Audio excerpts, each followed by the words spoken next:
Hello guys, it's me again, Miles, your assistant teacher here in Jeddah. So, since wala kaming duty kasi nga fall break for 9 days, so naisipan namin pumasyal dito sa isang tourist spots dito sa Jeddah na tinatawag na Al Balad. Ito yung place na napaka-historical daw nito na place kasi nga ang luluma ng mga gusali dito and napakaganda, very aesthetic yung mga dito, mga gusali. Tingnan nyo, yan yung mga gusali dito. Tapos marami talagang nagtitinda kasi nga ito yung tinatawag nilang Albalad Market. O, 'di ba? Ang daming gold. Tapos naglakad-lakad lang kami dito para maghanap ng napakagandang view na pagpicturan. So ayan, ayan yung mga alahas nila. Ang lalaki talaga. Grabe.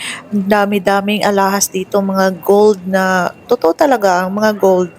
Ayan. Medyo hindi pa maraming tao dito kasi nga 3 p.m. pa kami andito naglakad-lakad. Tapos pag 5 p.m. above, ang dami ng tao dito. Ito yung nandito kami sa center naglalakad. Tapos may nagpicture-picture ba dyan? Para siyang photographer, nagpicture-picture sa mga gusali. Ayan, papasok pa lang kami doon sa kabila. Ayan yung view niya. Ayan. Kita niyo naman, no? Ang mga gusali, talagang napakaganda and very aesthetic yung mga gusali dito. Ayan, kita niyo na yung mosque nila. Tapos yung mga building. Ayan. Kaso nga lang, pag 3 p.m. kayo pupunta dito sa Albalad, napakainit pa. Kaya nga, pinagpapawisan kami habang naglalakad kami. Kasi ang ano pa ng init eh. Grabe yung init talaga. Pwede dito pag may payong ka tapos or may sombrero ka. Ayan. Ito yung una namin nakita na greenhouse. Napakaganda ng greenhouse na to. Kaso nga lang hindi kami nakapag-picture kasi nga may tao sa tapat ng house na yan na nakaupo. Parang nagano siya, nagre-relax lang siya kasi baka napagod siya. Ayan siya. Oh. Tapos may dalang bata. Ayan, nakaupo lang siya. Hindi kami makapag-picture kasi nga andyan siya sa tapat mismo ng greenhouse na yan. Tapos ang katabi naman yung isang ito. Ito siya, napaka-aesthetic. Talagang lumang-luma siya tignan pero napakaganda pa rin ng mga gusali dito. Yung iba is under construction kaya hindi namin mapasukan. Ito, under construction kasi yung iba kasi parang napakaluma na talaga. So ito, nag-timer na lang ako kasi wala akong dalang tripod. So ayan, nagporma-porma ako dyan. Akala ko naka-picture yan, pero naka-video pala. So ayan, naglakad na naman kami ulit kasama ng mga kaibigan kong magaganda. O diba? Ayan yung mga gusali nila. Medyo kukunti pa lang yung mga tao dito kasi maaga kaming napunta doon para maano pa ba, may may araw pa para maganda yung kuha ng picture namin.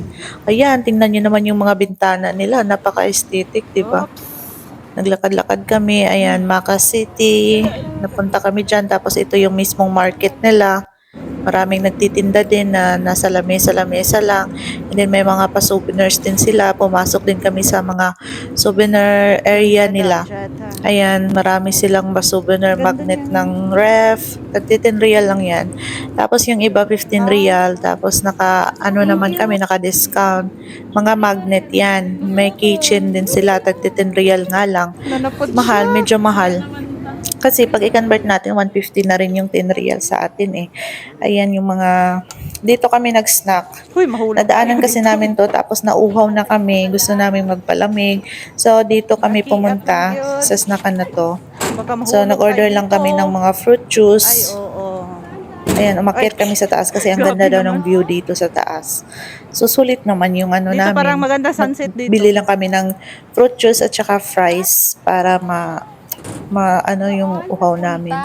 Oh, ito yung view sa taas. Andito kami sa taas kasi parang rooftop nila. Kikita mo yung mga gusaling yan. Kasi Maglalakad pa kami dyan. Yan, napakaganda talaga ng sunset. The best talaga yung sunset dito sa Jeddah. At dito kami napadpad sa mga may alahas. Ito, nakita ko yung star jewelry na sikat dito. Kaso nga lang, ang dami-daming tao. Sobrang dami. Punong-puno talaga yung store nila. Kaya nagtingin-tingin na lang kami sa labas at saka nagpunta din kami ng ibang tindahan dito. Nakita na talaga namin yung Star Jewelry na sikat dito. Mumura lang kasi ng alahas nila dito. And then, napagod na kami so umuwi na kami and marami naman kaming mga picture. Sulit naman yung namin, yung gala namin for today. Thank you for watching. Bye-bye!